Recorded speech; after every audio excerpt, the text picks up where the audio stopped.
Right now at 6, a major breakthrough in the cases of 3 local women who disappeared, then were found murdered. Today's indictment of Jesse Calhoun marks a significant step toward justice. Plus, new and shocking video of a street takeover, why police are asking the spectators hit by this driver to come forward.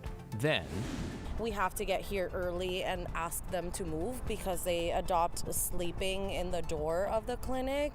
How a local medical school is trying to find the tricky balance between care and concern. And later, nothing fancy. Just a bunch of yard signs, a bunch of posters, a bunch of t-shirts. One district's simple solution, it says, is prodding students to show up to school.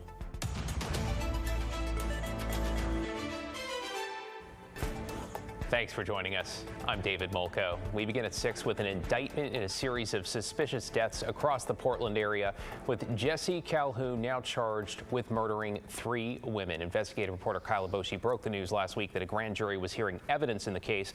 Kyle, bring us up to speed here. David, timing was critical here. The indictment comes just weeks before Calhoun was scheduled to be released from prison, where he's serving time on unrelated charges. Jesse Calhoun, the man reportedly linked to several women who went missing and turned up dead across the Portland area last year, has been indicted. Calhoun is charged with murder and abuse of a corpse in 3 of the killings, and police say they're still investigating. Just know that we're not done. The bodies of Charity Perry, Bridget Webster, and Joanna Speaks were all found in wooded or secluded areas around Portland between February and May of last year. Police and prosecutors wouldn't say how they linked Calhoun to the string of crimes or how he knew the women. Charity Perry's mother, Diana Allen, credits detectives. Even though they wouldn't give me the answers, I knew they had answers because they wouldn't give them to me. Prosecutors emphasize they continue to investigate the deaths of 2 other women who may also be linked to Calhoun. We are still very much investigating the deaths of Kristen Smith and Ashley Riel. Kristen Smith's mother, Melissa, remains hopeful and patient. We just keep going. We keep waiting, we keep praying, and stay hopeful. The indictment comes just weeks before Calhoun was scheduled to be released from prison on charges unrelated to the women's deaths. The news also comes just days before an election involving the Multnomah County DA. The election had nothing to do with why we chose to do it at the time we did or the speed at which the investigation went forward. Last year, Calhoun claimed he'd been wrongly accused. Quote, "I'm no killer," Calhoun wrote in a series of messages to KGW. Calhoun is expected to be transported from Snake River Correctional Institution in eastern Oregon to Multnomah County to be arraigned. So far, no date has been set. Yeah, thank you, Kyle. Appreciate your reporting and the update here. Stay with KGW for continuing coverage. We have much more on this case online, including a story about all 3 victims and the full news conference. If you want to watch that, it's up for you now at kgw.com. In tonight's headlines, Multnomah County health officials are notifying more than 1,000 patients that their health information may have been accessed in a data breach. This affects clients of the county health center and involves sensitive data like names, medical records, numbers, dates of birth, and Medicaid IDs. Social security numbers and driver's licenses are not affected. At this point, County Health said there is no evidence the information has been misused. They're now sending out letters to those affected with information on how to sign up for free identity theft protection. In Eugene, pro-Palestinian protesters at the University of Oregon have moved their encampment from the Memorial Quad between the library and business school to directly in front of the administration building. Several protesters have also chained themselves to the columns of that building, Johnson Hall, while others are sitting on the steps singing and chanting. This protest began 18 days ago, and protest leaders say they have not met with school officials since May 9th. Meanwhile, in Seattle, protesters at the University of Washington have reportedly agreed to take apart their encampment by Monday after they reached an agreement today with university officials. And the USDA is now requiring all dairy cows to be tested for bird flu before they cross state lines. Today, we got a look at the only lab in Oregon that does this kind of testing. It's at Oregon State, and so far, all of the milk samples they have tested are negative for avian flu. Pasteurization inactivates the virus, and so to me, I think that they need to feel very confident in picking up ice cream or a gallon of milk. Now, Dr. Kurt Williams told us the virus will continue to spread and it could adapt, though so far it is not dangerous for humans. Cases of avian flu have been detected in cows in 9 states, but not in Oregon or Washington. Matt? A beautiful day around the Northwest. This is Newport, clear sky out of the coast. On the cool side, 59 degrees and breezy. Winds up to 23 miles an hour there, but it's really been windy out in the gorge and up in the Cascades. There's Mount Hood for you right now. Again, it's cool, only 39 degrees at 6,000 feet up in the beautiful and historic Timberline Lides. The winds in the valley here, not that strong, but over in eastern Oregon, we've been getting gusts of 30, 35 miles an hour. They're all sustained between about 15 and 20 out through the Columbia Basin, but those winds will back off overnight tonight. The weekend will be pleasant enough. We may get a few sprinkles as we go into Saturday night. You can see the clouds just edging into northwest Oregon. The rest of the state is clear. So cool days, and by cool I mean below average. The average right now is 70, so we'll be in the 60s. Mainly dry for the weekend, be a potential for a few sprinkles. I'll show you those in a bit. And then we get some rain next week, and we'll dial that in too, David.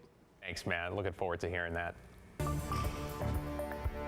All right, we have some new video now at 6 that shows the dangers of street racing. A warning, the images you're about to see from the Lloyd district last month are deeply disturbing as they involve multiple people getting hit by a driver. Portland police have shared the video in the hope they will come forward and someone will identify the person behind the wheel. Let's bring in Sydney Dorner. We should note it appears all 3 people survived, Sydney, though we don't know the extent of their injuries.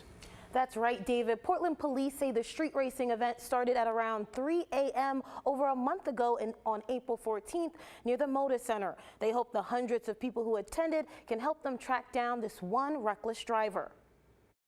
First, you can see a driver sliding into a blocked intersection and hitting someone who was watching. The driver kept going as people rushed to help the person injured. While that was happening, the driver hit 2 more people. Video then shows people carrying the injured onlookers to safety. Police tell us they don't know what happened to the 3 people injured because they never came forward. They say the large and hostile crowd plus active street racing made it difficult for them to respond. The car is a mid-1990s black Ford Mustang with a yellow front end, low spoiler, and custom chrome wheels. The car may be damaged in the rear quarter panels. If you have any information about this, including videos or photos, reach out to Portland Police. You can submit your tips anonymously. David, back to you. Yeah, the video is difficult to watch. Thank you, Sydney.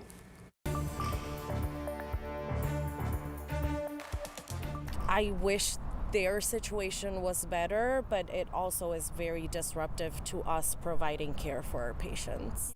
Well, old school buses, boats, and tents, all part of a large homeless camp in South Portland that is right across the street from a medical school. Blair Beth shows us why circumstances there appear to have reached a tipping point. By the Ross Island Bridge on the corner of South Corbett Avenue and Wood Street, Eric drowns out the hum of street life. I've been on the street for probably about 8 or 9 years. His latest camp by the National University of Natural Medicine. It's in the city, but far enough away from like downtown. It is quite disruptive as well for some patient visits. Medical student Yolanda Fernandez knows from experience. I've been downstairs administrating NIV when somebody threw a brick at the glass and the glass cracked, and it is not, what you want to have happen while you're trying to insert a catheter. Like I had a patient the other day comment on, oh, there's a boat out there. There's a school bus. And I know everybody needs a place, but it's like this isn't just a school. This is also like a healing environment. Bo lives out of 2 school buses parked there. I don't cause trouble.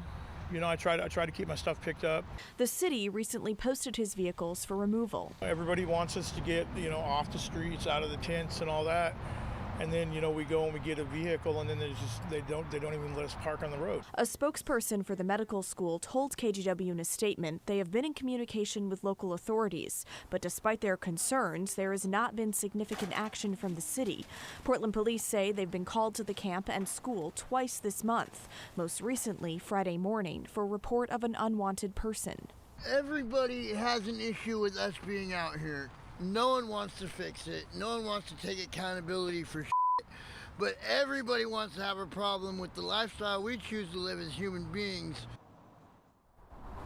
All right, so the medical school tells us as an institution focused on health and wellness, their main priority is the well-being of everyone involved, including those living on the streets. The mayor's office tells us the site will be cleared in the coming days, and outreach workers will try and connect people with shelter and other services. David. Blair Best in South Portland this evening. Thank you, Blair.